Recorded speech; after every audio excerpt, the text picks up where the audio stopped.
Hello guys, स्वागत है आप सभी का आपके अपने यूट्यूब चैनल एजुकेशन ज्ञान मैथ में।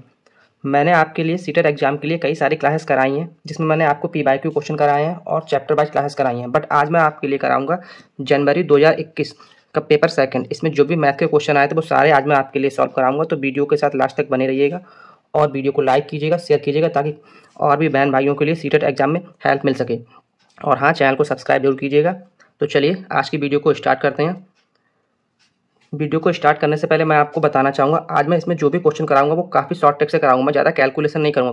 क्वेश्चन नंबर 31 हमें दिया है, यदि 0.139 प्लस 0.75 प्लस 2.105 माइनस ब्रैकेट में 1.00 इंटू 1.1 बराबर 2 माइनस के, तो के की वैल्यू उसने पूछी, हमें के की वैल्यू फाइंड करनी। तो इस क्वेश्चन में हमें क्या करना है, अगर ये क्वेश्चन हमें एग्जाम में आया तो करना कैसे ऐसे, हम इनको जब ऐड करेंगे, जो प्लस जितने भी साइन है इनको ऐड करेंगे, तो ऐड करने पर हमें मिलेगा इनका कुल ऐड 2.994। ये आप ऐड करके देखेंगे तो हमें ये मिलेगा। अब यहाँ पे माइनस का साइन है, तो माइनस का साइन लगाने से, इसको सॉल्व करने से पहले हम इसकी जो कैलकुलेशन दी है, क्या कैलकुलेशन दी है, 1.001 इसकी मल्टीप्लाई 1.1 से जब हम कराएंगे तो यहाँ से हम यहाँ पे सपोज कर लेंगे कि यहाँ पे पॉइंट है ही नहीं, हम पॉइंट को इग्नोर कर देते, तो सीधा हम 11 से जो कराएंगे तो 11 एकम 11, ठीक है। अब यहाँ पे 0 है तो फिर से 1 आ जाएगा। अब 0 में करेंगे जब तो 0 मिलेगा हमें, और 11 एकम 11 हमें ये मिलेगा इसकी मल्टीप्लाई। अब पॉइंट हमें कैसे लगाना है, हमें कुल काउंट करना है पॉइंट कितने के बाद हो जाएगा, 1 2 3 और एक यहाँ 4, मतलब कुल 4 के बाद हम पॉइंट लगा देंगे, 1 2 3 4 यहाँ हम पॉइंट लगा, तो उनकी जो मल्टीप्लाई करके हमें मिलेगा वो ये मिलेगा 1.1011, ठीक है। ये जो मिला हमें, अब आगे इसमें क्या करना है, यहाँ से 2.944 जो हमें मिला इसमें से ये माइनस करना है, तो माइनस 1.1011 और इसने बराबर में क्या दे दिया इसके 2 माइनस के की वैल्यू हमें फाइंड करनी है यहाँ पे। तो जब इसको हम इधर उठा के को इधर लेके आएंगे प्लस हो जाएगा, और इस पूरे पोर्शन को इस साइड लेके आएंगे तो ये माइनस वाला प्लस में आ जाएगा और इसमें 2 में ऐड हो जाएगा, तो यहाँ हो जाएगा 3.1011 और ये माइनस हो जाएगा, तो माइनस होकर इधर क्या हो जाएगा 2.994 ये मिलेगा ना हमें। अब जब यहाँ से हम इसे सॉल्व करेंगे तो सॉल्व करके हमें यहाँ पे के की वैल्यू क्या मिल जाएगी, यहाँ पे हमें के की वैल्यू मिलेगी 0.1071। क्लियर है ना, जो ऑप्शन नंबर 3 यही हमारा इस क्वेश्चन का आंसर होगा। तो इसमें जो भी बेसिक सी कैलकुलेशन है वो आप कर लीजिए, मैंने यहाँ पे सीधा आपको डायरेक्ट बता दिया है। ओके, चलिए सॉल्व करते हैं क्वेश्चन नंबर 32। इसमें हमें क्या दिया, यदि a बराबर -3/4 और b बराबर 5/6 तो निम्न में से कौन ए और बी के बीच स्थित नहीं है। क्वेश्चन में क्या बोला, इसमें जो ऑप्शन दिए हैं हमें, इसमें बोला है कि इन दोनों के बीच में ऐसा कौन सा ऑप्शन है जो इन दोनों के बीच में लाई नहीं करता है। तो ऐसे क्वेश्चन में हम करेंगे क्या, यहाँ पे जो हमें ए की वैल्यू दी है -3/4, जब इसे हम सॉल्व करेंगे तो हमें क्या मिलेगा, अगर पॉइंट लगाएंगे 0 बढ़ाएंगे तो यहाँ पे पॉइंट लगाना पड़ेगा, ठीक है। और यहाँ पे 4 7 28, 2 बचा 4 पंजे 20, तो ए बराबर हमें कितना मिल जाएगा -0.75। सेम ऐसी जब हम 5/6 को यहाँ पे सॉल्व करके लिखेंगे तो क्या मिलेगा, पॉइंट लगा के 0 बढ़ा लेंगे यहाँ, तो 6 2 48, 2 बचा 20, तो 6 3 18, तो यहाँ पे हमें b बराबर मिल जाएगा 0.83, ठीक। ये दोनों वैल्यू मिलेंगे। अब इन ऑप्शन को हमें सॉल्व करके देखना है कि ऐसी कौन सी वैल्यू है जो इन दोनों के बीच लाई नहीं करती है। तो 0 हमारा 0 तो इनके बीच लाई करेगा, इसे हम -1/2 को क्या हम -0.5 लिख सकते हैं। इसको सॉल्व करेंगे तो ये हमारा सॉल्व करके क्या आएगा, पॉइंट लगाएंगे 0 बढ़ाएंगे तो 5 चौक 20, तो इसे हम -0.40 लिख सकते हैं। इसे जब सॉल्व करेंगे हम पॉइंट लगा के 0 यहाँ पे बढ़ाएंगे तो 9 7 63, बचा कितना यहाँ पे 7, फिर से 9 7 63, मतलब यहाँ पे माइनस के 0.77। अब ये जो 3 वैल्यू आई हैं यहाँ पे, इनमें हम देखेंगे कि कौन सी ऐसी वैल्यू है जो इन दोनों के बीच लाई नहीं करती है। तो 0 तो लाई करता है, 0.5 माइनस का ये भी लाई करता है क्योंकि 0.7 से प्लस के 0.83 तक है, 0.40 ये भी लाई करता है। बट ये जो ऑप्शन नंबर 4 जो है ये हमारा इस क्वेश्चन का आंसर हुआ, क्योंकि यही 0.77 इन दोनों के बीच लाई नहीं करता है, ठीक है। क्लियर है ना। नेक्स्ट क्वेश्चन नंबर 33 हमें दिया है 1.7 इंटू 10⁴ और 12.5 इंटू 10⁻⁻6 के गुणनफल को मानक रूप में, इसका मानक रूप क्या दिया है, k इंटू 10⁻n द्वारा व्यक्त किया जाता है। तो 2k प्लस n का मान पूछा है इसने क्या होगा। तो ऐसे क्वेश्चन में हमें करना क्या होता है, ऊपर जो इसने हमें दिया है यहाँ पे 1.7 इंटू 10⁴, इसकी मल्टीप्लाई करानी है 12.5 इंटू 10⁻⁻6 से। तो जब यहाँ पे हम मल्टीप्लाई कराएंगे, तो जब इनकी दोनों की हम मल्टीप्लाई कराएंगे तो हमें मल्टीप्लाई करा के यहाँ पे मिलेगा 21.25 इंटू, यहाँ पे 10⁴ प्लस में है और यहाँ 10⁶ माइनस में है, तो बचेगा क्या, -6 में से +4 जाएंगे तो 10⁻−2 यहाँ पे हमें मिल जाएगा। ठीक है ना। अब हमें लिखना किस फॉर्म में, k इंटू 10⁻n इस फॉर्म में। तो इसके लिए मैं आपको यहाँ पे बताऊंगा, अगर ये जो पॉइंट है अगर ये इस साइड राइट हैंड की तरफ बढ़ता है तो जो पावर है वो हमारी माइनस में प्लस होती है, और अगर ये पॉइंट लेफ्ट साइड की तरफ बढ़ता है इधर, तो जो पावर है वो प्लस में काउंट होती है। तो अगर हम इस पॉइंट को इधर बढ़ाएंगे लेफ्ट साइड की तरफ, तो हमारा यहाँ पे क्या हो जाएगा 2.125 इंटू 10⁻, प्लस की एक यहाँ पे बढ़ेगी, यहाँ पे माइनस की एक है तो कितने जाएगी, -1। इसको जब हम कंपेयर कराएंगे किससे, k इंटू 10⁻n से, तो यहाँ से हमें क्या मिलेगा, k की हमें वैल्यू मिल जाएगी 2.125 और n बराबर हमें क्या मिल जाएगा, यहाँ n बराबर -1। अब हमें k की वैल्यू मिल गई, n की वैल्यू मिल गई, निकालना क्या है हमें 2k + n। तो जब हम 2k + n इसमें वैल्यू पुट करेंगे, तो जब k की इसको 2 गुना करेंगे तो 2 दूनी 4 और 125 दूनी 250, तो 4.250 प्लस n की जगह पे कितना है -1, तो ये -1 इसमें से एक माइनस हो जाएगा, तो आंसर में क्या मिलेगा 3.25, जो क्या होगा हमारा इस क्वेश्चन का आंसर, ऑप्शन नंबर 4। क्लियर है ना आपको। नेक्स्ट क्वेश्चन नंबर 34 इसने में दिया है, 2 numbers are in the ratio 3:5, if 12 is added to both the numbers then the ratio becomes 5:7, the sum of the given 2 numbers is। ठीक है, क्या बोला, दो संख्याओं का अनुपात 3:5 है, यदि प्रत्येक संख्या में 12 जोड़ा जाए तो अनुपात 5:7 हो जाता है, तो दी गई दोनों संख्याओं का योग बताओ क्या होगा। तो ऐसे क्वेश्चन में हम क्या करते हैं, यहाँ पे जो रेशियो दिया है हमने सपोज कर लिया यहाँ पे 2 नंबर है, एक ए है एक बी है, इनका रेशियो 3:5 दिया है। तो जब हम इस रेशियो को खत्म करेंगे तो क्या करते हैं, यहाँ पे x दोनों में कॉमन ले लिया। क्लियर है ना। अब आए क्या बोला, अगर इसमें 12 जोड़ दिया जाता है, तो चलिए दोनों में अगर हम 12 जोड़ते हैं, 3x + 12 अपॉन में 5x + 12, जब दोनों में हम 12 जोड़ते हैं तो रेशियो कितना हो जाता है 5:7, 5/7। जब इनकी दोनों की क्रॉस मल्टीप्लाई कराएंगे तो हमें क्या मिलेगा, यहाँ से 7×3 21x + 12×7 84, और यहाँ से हमें 25x 12×5 60, ये मिल जाएगा। यहाँ से जब इक्वेशन को सॉल्व करेंगे तो हमें x के बराबर मिल जाएगा 6। अब हमें x बराबर 6 मिल गया, तो यहाँ से a की वैल्यू हमारी क्या होगी, a यहाँ पे हमारा हो जाएगा 18 और b हो जाएगा हमारा 30।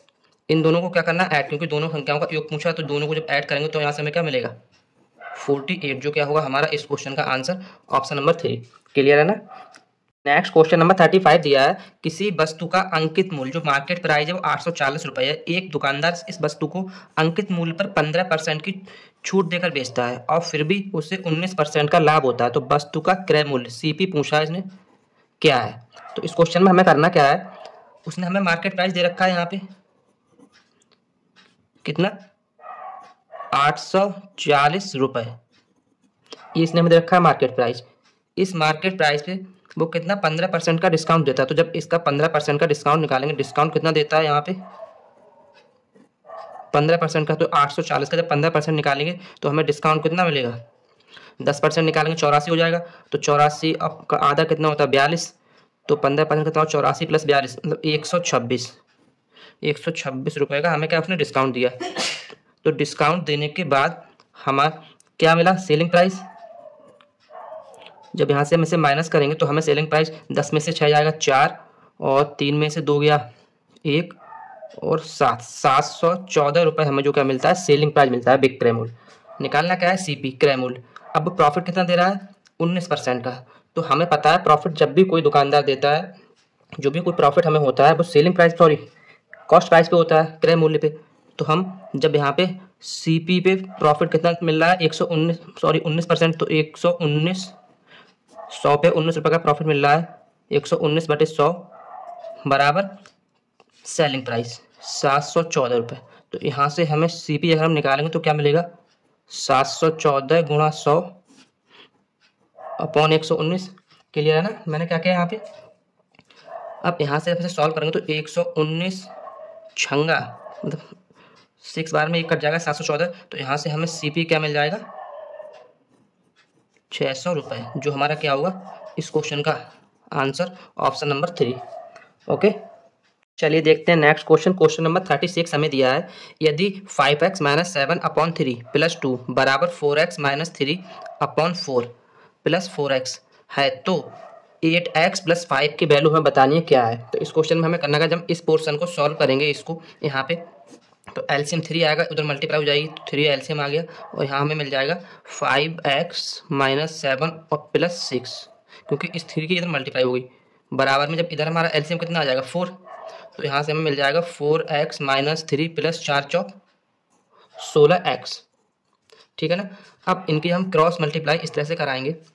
पहले हम इसे अगर सॉल्व और थोड़ा कर लेते हैं यहाँ पे, तो यहाँ पे सॉल्व होकर हमें क्या मिल जाएगा 5x माइनस 1/3, और यहाँ से हमें मिल जाएगा 16 और 4 20x माइनस 3/4। अब इनकी यहाँ पे क्रॉस मल्टीप्लाई कराते हैं तो क्या मिलेगा 5 चौक 20x माइनस 4 बराबर 60x माइनस 9, ये मिलेगा ना हमें। यहाँ से जब हम इसे सॉल्व करेंगे तो जब 20 को इधर लेके आएंगे तो हमें क्या मिल जाएगा यहाँ से 40x बराबर में 9 को इधर लेके आएंगे तो 5, ये मिलेगा। यहाँ से जब हम x की वैल्यू निकालेंगे तो हमें x की वैल्यू यहाँ से क्या मिल जाएगी, x बराबर हमें मिल जाएगा 5/40, ये हमें क्या मिल गया x बराबर। ठीक है, x की वैल्यू हमें मिल गई यहाँ पे। आगे हम देखते हैं सॉल्व में क्या करना है 8x प्लस 5, तो जो 8 इंटू एक्स यहाँ पे क्या हम लिखेंगे x की वैल्यू 5/40 प्लस 5। जब इसे हम सॉल्व करेंगे तो सॉल्व करके हमें क्या मिलेगा 8 एकम 8, 8 5 40, 5 से 5 कट जाएगा, तो यहाँ से 1 प्लस 5 क्या मिलेगा 6, जो क्या होगा हमारा इस क्वेश्चन का आंसर ऑप्शन नंबर 1।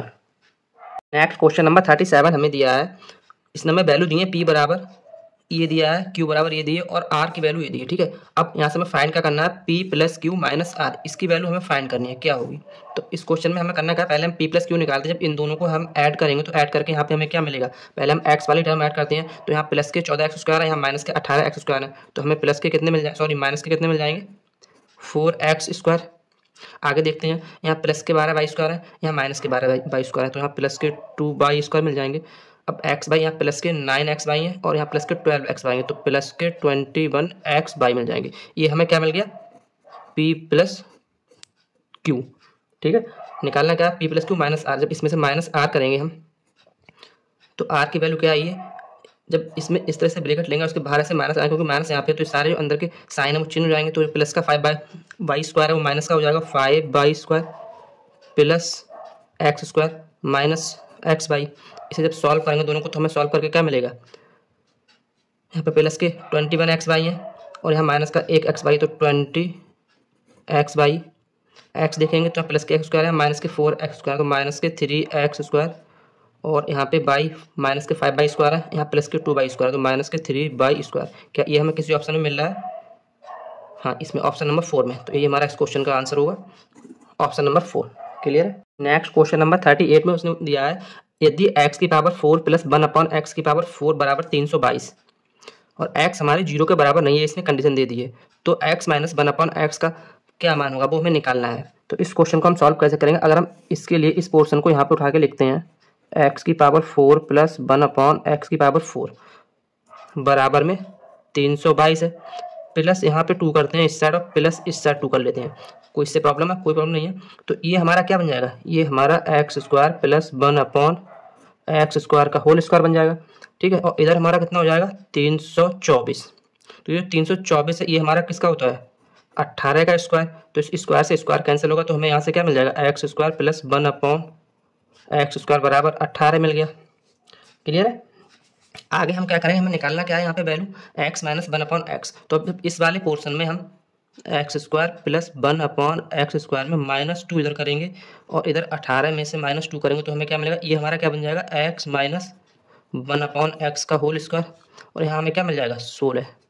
हमें थोड़ा सा माइंड यूज करना है कि हमें निकालना क्या है, तो वैसा ही हमें यहाँ पे हमने प्लस किया, यहाँ पे हमने -2 कर दिया। अब x माइनस 1/x ये हमें फाइंड करना है, तो ये हमारा सेक्शन कितने का होता है 4 का स्क्वायर। ठीक है, स्क्वायर से स्क्वायर कट जाएगा, तो यहाँ से हमें x माइनस 1/x बराबर कितना मिलेगा 4, तो यही हमारा क्या होगा इस क्वेश्चन का आंसर ऑप्शन नंबर 2। क्लियर है। नेक्स्ट क्वेश्चन नंबर 39 उसने हमें दिया है, यदि 15x² माइनस 26x प्लस 8 बराबर ब्रैकेट में ax प्लस b और दूसरी ब्रैकेट में दिया है cx प्लस d, जहाँ a और c क्या है हमारे धनात्मक पूर्णांक है, तो 2a plus b minus c minus 2d इसकी वैल्यू हमें फाइंड करनी है। तो ऐसे क्वेश्चन को देख के बच्चा थोड़ा घबरा जाता है, लेकिन हमें घबराना नहीं है, थोड़ा सा क्वेश्चन से बात करनी है क्या कह रहा है। अगर हम इस इक्वेशन को किसी तरह ब्रेक करके इस तरह इस इक्वेशन में ले आएँ तो हमें यहाँ से a b c और d की वैल्यू मिल जाएगी। तो बस यही हम करते हैं, क्या करेंगे, इसका जब हम फैक्टर करेंगे तो हमें क्या मिलेगा, 15 × 120। तो यहाँ से हम इसे फैक्टर करेंगे तो हमें मिलेगा 15x² और 120, तो 26 को हम कैसे 20 छंगा 120 होते हैं ना, तो minus 20x minus 6x plus 8। बस हो गया क्वेश्चन सॉल्व। भी यहाँ से हम अगर कॉमन लेंगे तो कॉमन कितना मिल जाएगा, 5x हमारा यहाँ से कॉमन आ जाएगा, तो क्या बचेगा 3x माइनस 4। यहाँ से जब माइनस का हमारा 2 कॉमन आएगा तो यहाँ से क्या बचेगा 3 दूनी 3x माइनस 4, तो यहाँ से हमें मिल जाएगा 5x माइनस 2 और सॉरी यहाँ से कॉमन लेंगे तो मिल जाएगा हमें 3x माइनस 4 और दूसरी ब्रैकेट में 5x माइनस 2। कंपेयर किससे करना है हमें, ax प्लस b और cx प्लस d से। तो चलिए इससे कंपेयर करते हैं हम, ax प्लस b और दूसरी ब्रैकेट में दिया है cx प्लस d। तो यहाँ से जब हम कंपेयर करेंगे तो हमें a बराबर क्या मिल जाएगा 3 और b बराबर क्या मिल जाएगा -4, c बराबर 5 और d बराबर -2।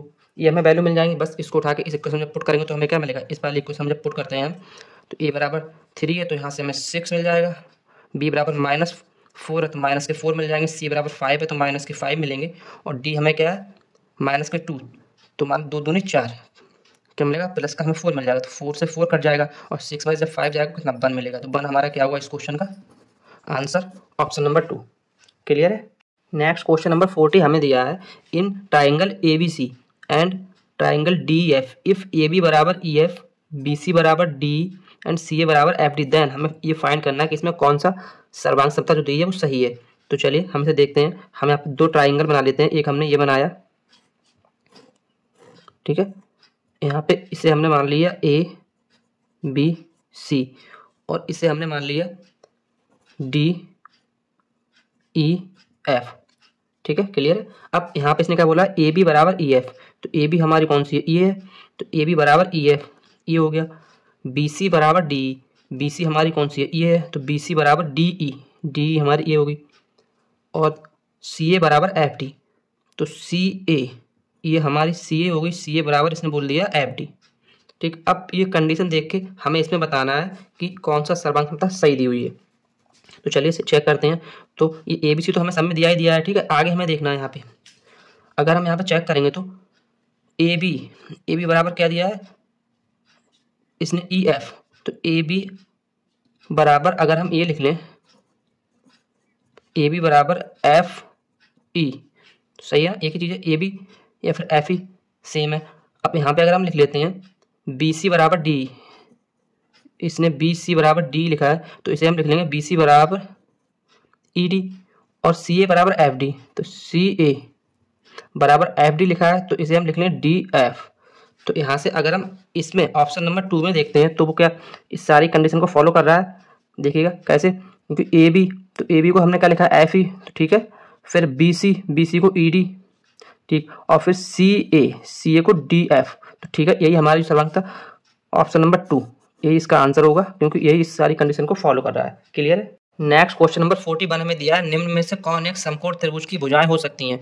तो इस क्वेश्चन को सॉल्व करने से पहले मैं आपको बताऊंगा कि समकोण त्रिभुज होता क्या है। तो ये जो समकोण त्रिभुज होता है हमारा, जिसका एक एंगल 90 डिग्री का हो, कितना, ये जो हमारा कितने का हो 90 डिग्री का, ये हमारा ABC क्या है, एक समकोण त्रिभुज है। हमने ये हमारा क्या होता है, बेस होता है, ये हाइपोटेन्यूस होता है और ये हमारा परपेंडिकुलर होता है, जिसे हम लंब बोलते हैं, ठीक। तो यहाँ से इसका रूल क्या होता है, जो पाइथागोरस प्रमेय होती है वो हमारी होती है h² बराबर L² प्लस B², ठीक है। तो ये जो सारे ऑप्शन दिए हैं इन्हें हम इसमें चेक करके देखेंगे, जो इस कंडीशन को फॉलो करेगा भाई हमारा इस क्वेश्चन का आंसर होगा। तो इसमें इस क्वेश्चन का जो आंसर है वो ऑप्शन नंबर 4 है, ठीक है, क्योंकि यहाँ पे जो 65 का स्क्वायर और 72 का स्क्वायर, इन दोनों को ऐड करने पे हमें 97 का स्क्वायर मिलता है। क्लियर है। तो ऐसे क्वेश्चन को हम तभी सॉल्व कर सकते हैं जब हमें ये थ्योरम पता हो और यहाँ पे ट्रिपलेट्स का थोड़ा सा ज्ञान हो। क्लियर है। क्वेश्चन नंबर 42 इसने दिया है the number of edges of a polyhedron which has 7 faces and 10 vertices is, मतलब किसी बहुफलक के 7 फलक और 10 शीर्ष हैं, इस बहुफलक के किनारों की संख्या निकालनी है। तो इस टाइप के क्वेश्चन को सॉल्व करने का एक बेसिक सा रूल है, एक सिंपल सा फॉर्मूला जो मैं आपको बताऊंगा। एफ प्लस बी माइनस ई बराबर 2। क्या होता है? एफ प्लस बी माइनस ई बराबर 2, जहाँ एफ हमारा क्या फेस है, बी क्या वर्टिसेस है और ई हमारा एज है किनारे। बस इसमें वैल्यू पुट कर देंगे और हमें इस क्वेश्चन का आंसर मिल जाएगा। एफ हमें कितने दिए हैं? 7 फेस दिए हैं, वर्टिसेस 10 दिए हैं, ई हमें निकालना है एज और 2। तो यहाँ से जब हम सॉल्व करके इसे निकालेंगे तो 10 और 7 17, ई इधर आएगा और 17 में से ये 2 माइनस हो जाएंगे, तो आंसर क्या मिलेगा? 15 जो क्या होगा हमारा इस क्वेश्चन का आंसर ऑप्शन नंबर 3। क्लियर है? क्वेश्चन नंबर 43 में इसने दिया है त्रिभुज एबीसी में भुजा AB को E तक और भुजा CO को D तक बढ़ाया जाता है यदि कोण BAD बराबर 125 और कोण EBC बराबर 100 डिग्री है, तो निम्न में से कौन सा सत्य है? इसने जो ऑप्शन दिए हैं इसमें बताना कौन सा करेक्ट है। तो इस क्वेश्चन में हमें करना क्या है, चलिए अगर हम डायग्राम बनाते हैं यहाँ पे ट्राइंगल का। क्या है ये? ABC बोला क्या है? भुजा AB को E तक, तो AB बढ़ाना हमें किधर है? बी की तरफ, क्योंकि ए बी को इसने बोला तो बी की तरफ हम बढ़ाएं। कहाँ तक इसने बढ़ाया? ई तक। ठीक है, और आए क्या बोला है? सी ए को डी तक बढ़ाया जाता है। अब जो सी ए है इसको कहाँ तक? आगे डी तक बढ़ाया जाता है। ठीक है, ये कोई पॉइंट डी है।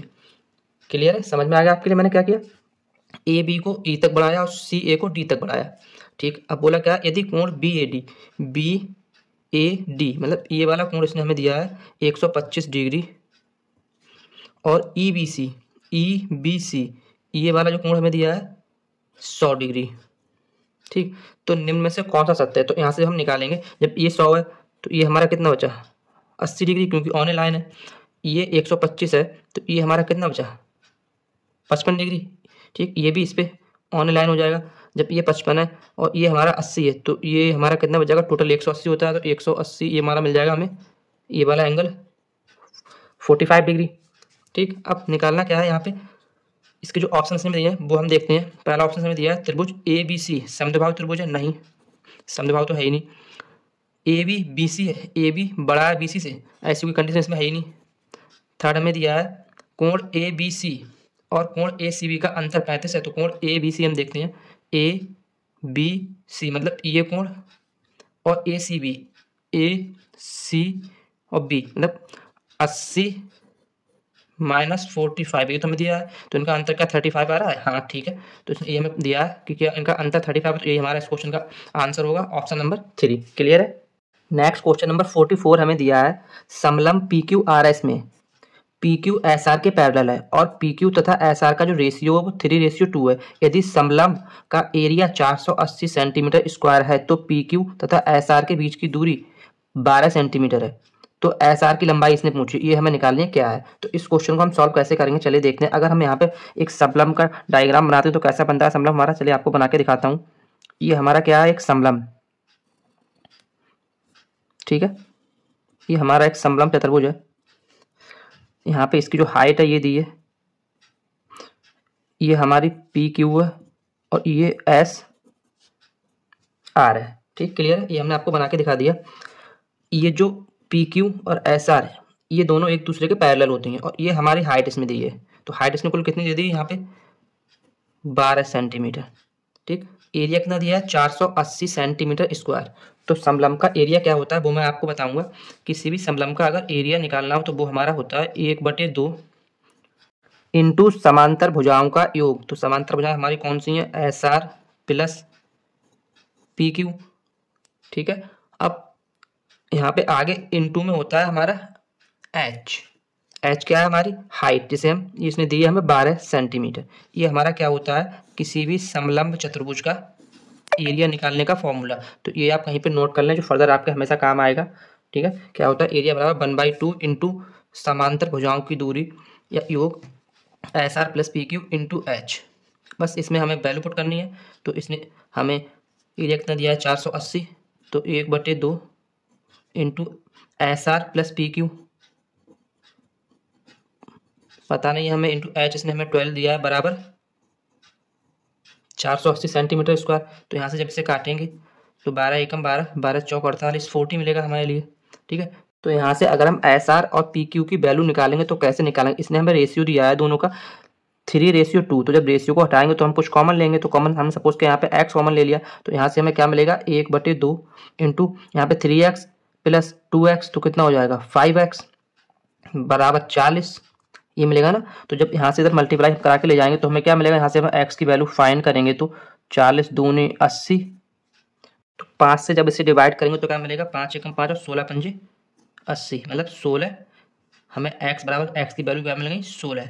निकालना क्या है एस आर, तो एस आर हमारी कितनी होगी, एस आर हमारी 2x है, एस आर बराबर कितनी है 2x, x बराबर 16 है, तो यहाँ से हमें एस आर की वैल्यू क्या मिल जाएगी 32 सेंटीमीटर। क्लियर है ना। ये हमारा क्या होगा इस क्वेश्चन का answer, option number 2। Okay, next question number 45, इसने हमें दिया है 88 सेंटीमीटर इंटू 10 सेंटीमीटर माप वाले एक आयताकार कागज के टुकड़े को बिना अतिव्यापन किए मोड़कर, अतिव्यापन का मतलब है ओवरलैपिंग, मोड़कर एक 10 सेंटीमीटर ऊंचाई का बेलन बनाया जाता है। बेलन की धारिता मतलब बेलन का आयतन कितना लीटर वो हमें बताना है। तो अगर हम यहाँ पे जो कागज है आयताकार अगर वो हम बनाते हैं यहाँ पे, तो सपोज क्या ये कोई कागज है, इसकी लंबाई कितनी है 88 सेंटीमीटर, चौड़ाई है 10 सेंटीमीटर। ठीक है, अब जब इस कागज को हम ऐसे करके रोल करेंगे इस तरह से, तो जो ये नीचे वाला ये जो लेंथ है ये क्या बन जाएगा, इसे हम जब यहाँ पे रोल करके आपको दिखाएंगे, ऐसे मैंने रोल किया और ये मैंने क्या बनाया एक बेलन, ये क्या बन गया कोई एक बेलन। तो जब बेलन बना ये हमारा, तो ये जो नीचे वाला इसका एरिया बनाया ये हमारा क्या होगा, जब इस तरह से इसे रोल किया है हमने, तो ये हमारा यहाँ पे जब बनाएंगे इस तरह से, ये जो क्रॉस सेक्शन एरिया है ये हमारा, इसकी परिधि कितनी होगी, ये आ रहा है तो इसकी परिधि कितनी होगी 88 सेंटीमीटर, 88 होगी ना। तो यहाँ से हमारी परिधि होती कितनी है 2πr बराबर 88। तो यहाँ से r की अगर हम वैल्यू निकालेंगे तो हमें कितना मिल जाएगा 88 अपॉन में नीचे ये आएगा तो 2 गुणा 22 और 7 जो है ऊपर पहुँच जाएगा, क्योंकि पाई की वैल्यू 22/7 होती है। 22 एकम 22, 22 चौक 88 और 2 एकम 2, 2 दूनी 4। तो यहाँ से हमें r की वैल्यू क्या मिल जाएगी 14 सेंटीमीटर, ये हमें मिल गया r। निकालना क्या है हमें बेलन की धारिता मतलब वॉल्यूम। तो बेलन का जो किसी भी बेलन का धारिता या फिर वॉल्यूम वो हमारा क्या होता है, वो होता है πr²h। ठीक, तो बस यहाँ पे जब वैल्यू पुट करेंगे 22 पाई की वैल्यू 22/7, आर हमारा कितना है 14 गुणा 14 और h हाइट इसमें दे रखी है हमारे लिए 10 सेंटीमीटर। तो इसे जब सॉल्व करेंगे तो हमें क्या मिलेगा 7 से काटेंगे 7 एकम 7, 7 दूनी 14 और यहाँ से हमें मिलेगा सॉल्व करके 22 और ये हो जाएगा 14 दूनी 28 तो 280। ठीक है, ये हमें मिलेगा यहाँ पे जब हम इसे सॉल्व करेंगे तो इनकी जब मल्टीप्लाई कराएंगे तो मल्टीप्लाई करा के हमें इसके यहाँ पे मिलेगा 6160 सेंटीमीटर क्यूब। ये हमें सेंटीमीटर क्यूब में मिला है, लेकिन हमें निकालना किस में है लीटर में। तो हम इसे 1000 से क्या कर देंगे डिवाइड। जब हम 1000 से डिवाइड करेंगे तो डिवाइड करने के बाद हमें क्या मिलेगा, यहाँ पे जो आंसर में मिलेगा वो हमें मिलेगा 6.16 लीटर क्यूब। क्लियर है ना, ये हमारा इस क्वेश्चन का आंसर होगा option number 2। Next question number 46 हमें दिया है किसी घन का आयतन 2197 सेंटीमीटर क्यूब है, इसका पार्श्व पृष्ठीय क्षेत्रफल सेंटीमीटर स्क्वायर में क्या होगा, ये हमें निकालना है। तो जो घन होता है हमारा, घन का आयतन क्या होता है भुजा का क्यूब। तो हमने सपोज की भुजा ए है तो ए का क्यूब हमें कितना दिया है 2197 सेंटीमीटर क्यूब। तो जो 2197 है ये हमारा किसका होता है 13 का क्यूब होता है। तो क्यूब से क्यूब कट जाएगा तो यहाँ से हमें ए बराबर कितना मिल जाएगा 13 सेंटीमीटर। निकालना क्या है पार्श्व पृष्ठ का क्षेत्रफल। तो पार्श्व पृष्ठ का क्षेत्रफल एरिया हमारा क्या होता है किसी घन का पार्श्व पृष्ठ का, तो 6a²। ठीक है ना, तो यहाँ से 6 ए की जगह पे कितना है 13 गुणा 13, तो 13 13 169, 169 गुणा 6, तो ये हमें मिलेगा 1014 सेंटीमीटर स्क्वायर, जो हमारा क्या होगा इस क्वेश्चन का आंसर ऑप्शन नंबर 4। क्लियर है। नेक्स्ट क्वेश्चन नंबर 47 हमें दिया है what is the mean of the range mode and median of the data given below. निम्न आंकड़ों के लिए परिसर बहुलक तथा माध्यक का माध्य क्या है। ठीक, तो ऐसे क्वेश्चन को हम क्या करेंगे, अगर हमें जो भी ये नंबर दिए हैं सबसे पहले इनके लिए हम असेंडिंग ऑर्डर में लिखेंगे, आरोही क्रम में। तो जब आरोही क्रम में हम क्या लिखते हैं मतलब चढ़ते हुए क्रम में, तो सबसे छोटा इसमें क्या है 2 है। तो चलिए लिखते हैं इसके लिए 2 कितनी बार है 1 बार है, फिर का 3 है, 3 कितनी बार है 2 बार है, फिर 4 हमारा कितनी बार है यहाँ पे 1 2 3, 3 बार हमारा 4 है तो 4 लिखते हैं। फिर क्या है इसके बाद 4 के बाद कौन सा बड़ा है, क्या 5 है, हाँ 5 है, 5 हमारा एक बार है। फिर क्या है 6 है, 6 भी एक बार है। 6 के बाद हमारा क्या है 7 है, 7 नहीं है तो 8 है यहाँ पे। 8 के बाद 9 है, 9 दो बार है। और 9 के बाद हमारा क्या है यहाँ पे 10, 10 है, 10 एक बार है। फिर 11 है, और 11 के बाद 15 है एक, और 19 है।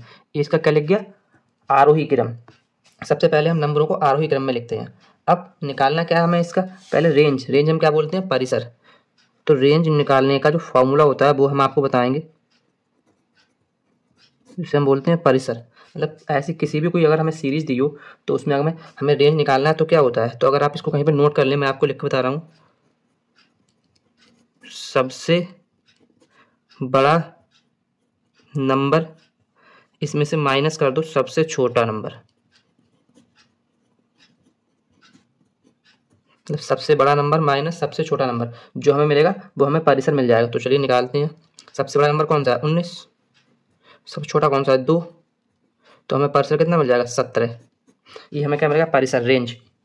आगे का निकालना है मोड। जब हमें मोड निकालना हो इसे हम बोलते हैं बहुलक। तो मोड निकालने का क्या हमारा फॉर्मूला, मोड हमारा कौन सा होता है, जो इन सब में सबसे ज़्यादा आया होता है। सबसे ज़्यादा क्या आया 4, 4 कितनी बार आया 3, ये हमारा बहुलक होता है। आगे का निकालना है माध्यक। माध्यक कितने नंबर है, 1 2, यहाँ देखते हैं 1 2 3 4 5 6 7 8 9 10 11 12 13 14 15, 15 नंबर है ना। तो मतलब 7 10 से ले लें, 3 और 3 6 और 1 7, तो बचे हुए 7 इधर रहेगा होंगे ये जो है। तो हमारा माध्यक क्या होगा 6, माध्यक हमारा हो गया 6।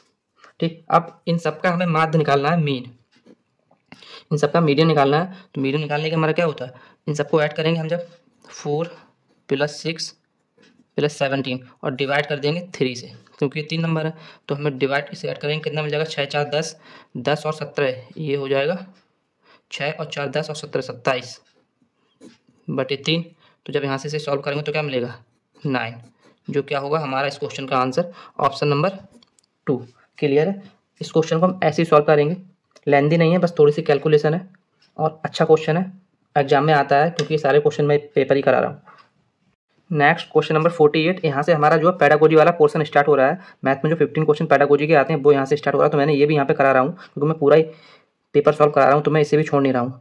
ठीक है, तो देखते हैं 48 क्वेश्चन क्या दिया है हमें। विच of the following is the most appropriate strategy for introducing the concept of multiplication of 2 decimal numbers in the middle school में। तो मैं पेडागोजी क्वेश्चन सॉल्व करने से पहले आपके लिए एक अपना पर्सनल सजेशन दूंगा। अगर आपको मैथ का किसी की भी पेडागोजी सॉल्व करनी है तो आप एग्जाम में इंग्लिश वाला जो पोर्शन है उसे पढ़ें, क्योंकि हमें यहाँ जो हिंदी वाला पोर्शन होता है इसमें इतने टफ वर्ड दिए होते हैं कि हमें समझ नहीं आता कि इसने पूछा क्या है। बट इंग्लिश अगर आप एक बार पढ़ेंगे, अगर आपको थोड़ी सी पढ़ना आती है तो आप कुछ ना कुछ समझ में आ जाएगा किसने क्या पूछा है। तो अगर आप इंग्लिश वाला पोर्शन पढ़ेंगे तो आप क्वेश्चन को ईजिली सॉल्व कर सकते हैं। अब इसमें हिंदी में क्या दिया, माध्यमिक विद्यालय में 2 दशमलव वाली संख्याओं के गुणनफल की संकल्पना का परिचय देने के लिए निम्नलिखित में से कौन सी सर्वाधिक उपयुक्त रणनीति है, ये हमें बतानी है। तो इसमें ऑप्शन हमें क्या दिया है, संकल्पना का परिचय देने के लिए कलन विधि का प्रयोग किया जाना चाहिए। दूसरा दिया है प्रक्रिया का चित्रात्मक रूप में प्रदर्शन करना चाहिए। तीसरा दिया है महत्व दिया जाना चाहिए कि गुणनफल संख्याओं का बार बार योग हो। और चौथा दिया है महत्व दिया जाना चाहिए कि गुणनफल विभाजन का प्रतिलोम हो। ठीक है, तो इन सबका जो आंसर है ऑप्शन नंबर 2 होगा, क्योंकि हमें किसी भी जो प्रक्रिया है गुणनफल की अगर हम उसे चित्रात्मक ढंग से बताएंगे तो बच्चे को ज़्यादा समझ में आएगी। तो ऑप्शन नंबर 2 जो होगा वो हमारा इस क्वेश्चन का आंसर है। क्लियर। क्वेश्चन नंबर 49 में दिया है which of the following is a narrow aim of teaching mathematics. निम्नलिखित में से कौन सा गणित शिक्षण का संकीर्ण उद्देश्य है, संकीर्ण मतलब नैरो।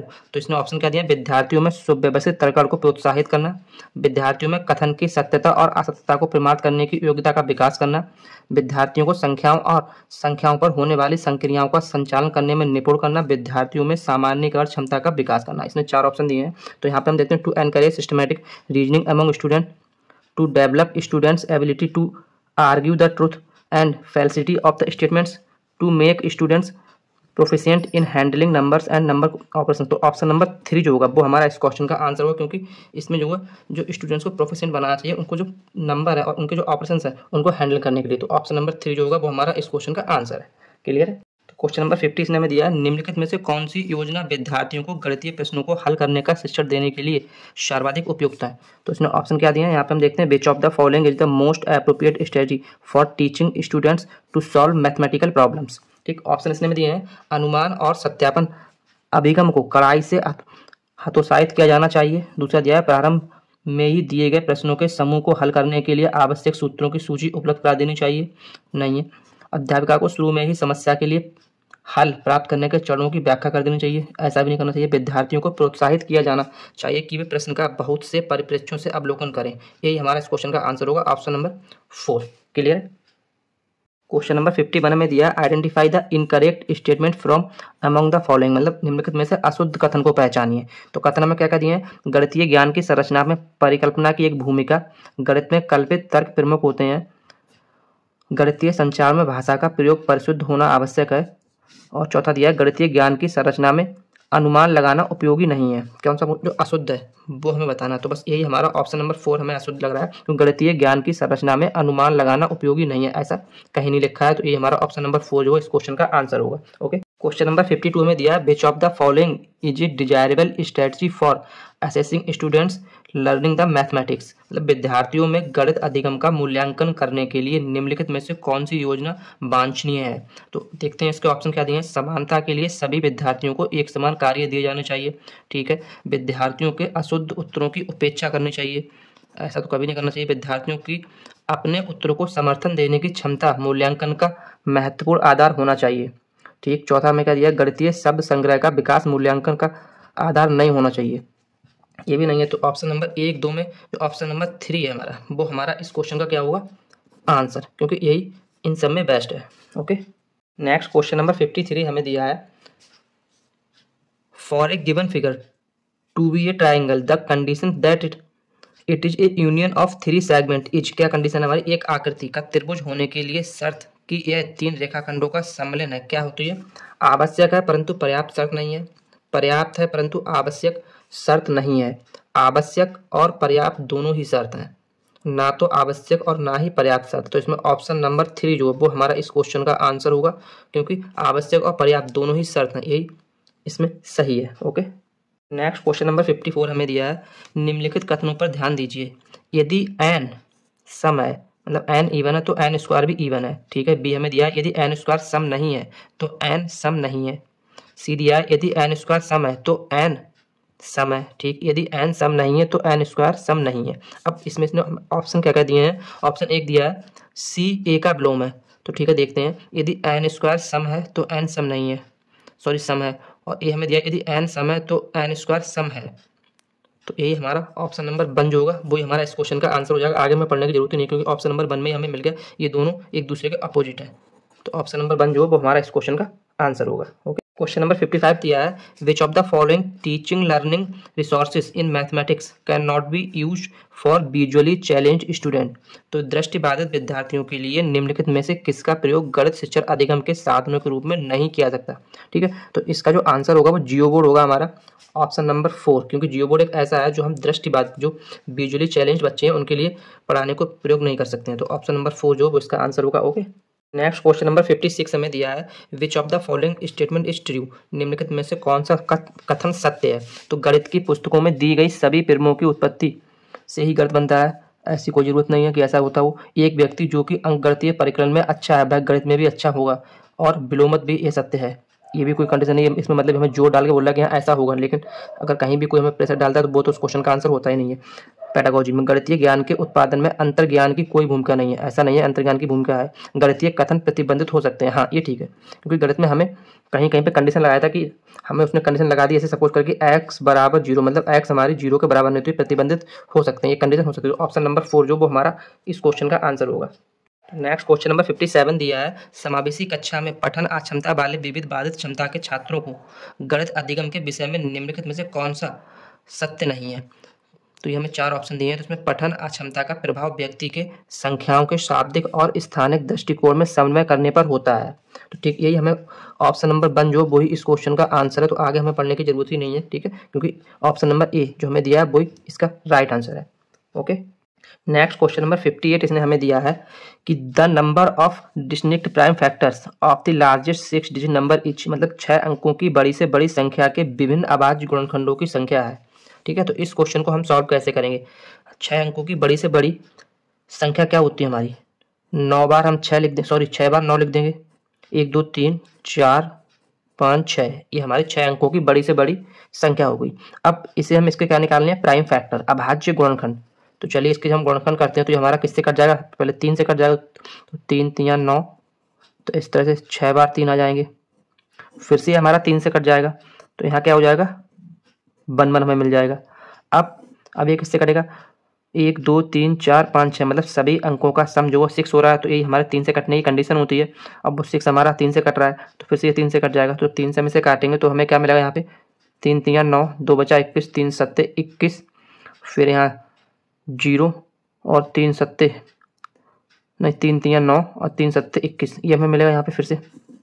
अब ये कैसे कटेगा, 7 3 10, 7 3 से तो नहीं कटेगा हमारी, ठीक, 4 से भी नहीं कटेगा, 5 से भी नहीं कटेगा, 6 से भी नहीं कटेगा, 7 से कट जाएगा हमारी, ठीक। 7 से हम इसे काटेंगे तो हमें क्या मिलेगा, यहाँ पे हमें मिल जाएगा 5, क्योंकि 7 पंजे 35, 5 2 9 1, ये हमें मिल जाएगा, ठीक है। अब ये हमारा किससे कटेगा, 7 से अभी नहीं कटेगा, तो ये हमारा कटेगा 11 से, तो 11 चौक 44, और यहाँ बचेंगे 6 2 8, 11 8 88, और 11 1 11। अब हमारा ये किससे कटेगा, ये फिर से 11 से कट जाएगा, तो सॉरी 11 से नहीं कटेगा, ये किससे कटेगा, 13 से।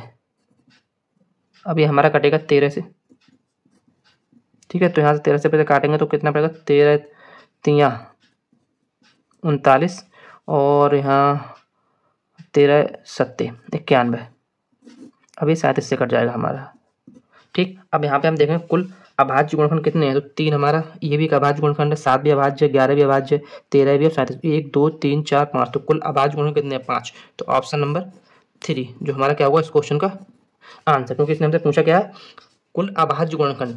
तो कुल अब ये सारी अभाज्य संख्याएं हैं, तो 1 2 3 4 5, 7 भी अभाज्य, 11 भी अभाज्य, 13 भी और 37 भी, और 3 भी। तो ऑप्शन नंबर 3 जो होगा हमारे इस क्वेश्चन का आंसर होगा। क्लियर है।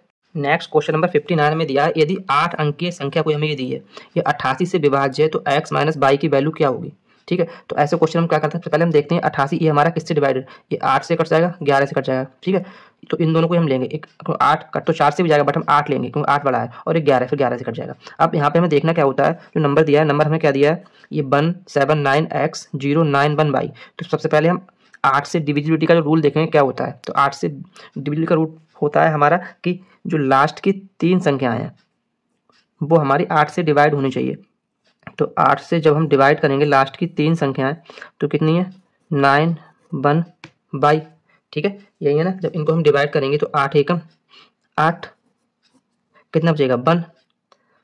अब यहाँ से हमने 1 यहाँ पे उतारा तो कितना बचेगा, 8 एकम 8, 3 मिलेगा, बाई उतार लेंगे हम यहाँ पे, ठीक है। जो बाई हमारी यहाँ आ जाएगी। अब यहाँ पे हम बाई की जगह पे ऐसा क्या रखें जो 8 से डिवाइड हो जाए, तो बाई बराबर अगर हम यहाँ पे 2 रख देते हैं तो वो हमारा 8 से डिवाइड हो जाएगा, 8 चौक 32 हो जाएगा ना, क्लियर। तो यहाँ से हमें बाई की वैल्यू मिली कितनी, 2। अब निकालना क्या है हमें यहाँ पे, x माइनस बाई, तो x की वैल्यू हमें चाहिए। अब जब हम इसमें x की वैल्यू निकालेंगे तो हम जब 11 से डिविजिबल जो रूल होता है वो देखेंगे तो क्या होता है, तो 11 का डिविजिबल रूल होता है हमारा, जो ये नंबर दिया है इसमें जो even number, sum of even number minus sum of odd number, क्या होता है, जो ऑड और इवन नंबर होते हैं इनका सम करके इनका जो डिफरेंस आएगा, अगर वो हमारा 11 से डिवाइड है तो ये नंबर भी 11 से डिवाइड होगा। तो ठीक है, हम देखते हैं इसमें ऑड नंबर कौन से हमारे, ये ऑड है, 1 9 फिर 0 फिर 1, ये हमारे ऑड नंबर हो गए। 7 x 9 और बाई, ये हमारे नीचे वाले क्या हो गए, इवन नंबर हो गए, ठीक है। तो इनका जब हम निकालेंगे यहाँ पे सॉल्व करके तो हमें क्या मिलेगा, 1 और 9 10, 10 और 0 10 रहेगा, और 10 और 1 इधर 1 आके 11। तो हमें ऑड नंबर जो मिलेंगे वो कितने मिलेंगे, sorry sum of odd number कितना मिलेगा, 11। तो सम ऑफ इवन नंबर हमें क्या मिलेगा, 1, ठीक है, plus sorry even number 7 plus x plus 9 plus by, तो 9 और 7 16 होंगे, तो यहाँ से सम ऑफ इवन नंबर हमें मिल जाएगा 16 प्लस x प्लस बाई, ठीक है। अब डिविजिबिलिटी का रूल क्या होता है कि even number sum of even number minus sum of odd number, तो 16 plus x plus y minus 11। तो जब सॉल्व करेंगे तो हमें क्या मिल जाएगा, सॉल्व करके यहाँ पे बाई की जगह पे 2 रखेंगे तो 16 तो 18 हो जाएगा। तो 18 में से 11 जाएगा तो हमें क्या मिल जाएगा x प्लस 7। अब ये जो हमें मिला x प्लस 7, इसमें हम x की जगह पे ऐसी क्या वैल्यू पुट करें जो 11 से कट जाए। तो अगर हमें यहाँ x बराबर 4 रखते हैं तो वो हमारा किससे 11 से कट जाएगा। ठीक है, तो x की वैल्यू हमें 4 मिल गई, बाई की वैल्यू हमें 2 मिल गई। निकालना क्या है, x माइनस बाई। तो x माइनस बाई जो हमें फाइंड करना है वो हम यहाँ पे निकाल देंगे। x माइनस बाई, एक्स की जगह पे कितना है 4, बाई की जगह पे कितना है 2। क्या आंसर मिलेगा 2। 2 जो होगा वो हमारा इस क्वेश्चन का आंसर होगा, ऑप्शन नंबर 2। क्लियर है। तो आज की इस क्लास का लास्ट क्वेश्चन जो सीटेट जैन 2021 का पेपर मैंने सॉल्व कराया है, इसका लास्ट क्वेश्चन नंबर 60 हमें दिया है। मान लीजिए कि ए बराबर ये दिया है, बी बराबर ये और सी बराबर ये। तो 3 भिन्न है जिनमें कौन सा सत्य है, इसने ऑप्शन दिए इनमें कौन सा सत्य है। तो हम इसमें क्या करेंगे, अगर हम इसे सॉल्व करेंगे 13 से 11 को काटेंगे तो हमें क्या मिलेगा यहाँ पे सॉल्व करने पे 84। जब 14 से 13 को डिवाइड करेंगे हम यहाँ पे तो हमें मिल जाएगा 0.92 और 17 से जब हम 15 को डिवाइड करेंगे तो यहाँ में मिलेगा 0.88। ठीक, अब इनमें सबसे छोटा कौन सा है हमारा ये 0.84, फिर 0.82 और फिर सबसे बड़ा है 0.92। तो बस यही हम देखते हैं सबसे छोटा कौन सा है 11/13 वाला। तो हम 11/13 वाला ये देखते हैं ऑप्शन, क्योंकि ये तो हमारे दोनों होंगे नहीं। फिर इससे बड़ा कौन सा है हमारा, ये है 15/17 वाला। ठीक, फिर लास्ट ऑप्शन नंबर 3 जो होगा वो हमारा इस क्वेश्चन का क्या हो जाएगा आंसर। ठीक है, क्लियर है। तो आज के लिए मैं इतना ही। कल या परसों मैं आपके लिए एक और क्लास कराऊंगा और जो भी मैंने 2023 की प्रैक्टिस कराया था और 2023 के जो भी पेपर हैं वो मैं आपको सारे सॉल्व करा दूंगा। तो चैनल को सब्सक्राइब जरूर कीजिएगा और वीडियो को लास्ट तक जरूर देखिएगा, क्योंकि मैं जो भी क्वेश्चन कराता हूँ वो बड़ा मेहनत से तैयार करता हूँ आप लोगों के लिए। ओके, तो आज के लिए इतना ही। थैंक्स।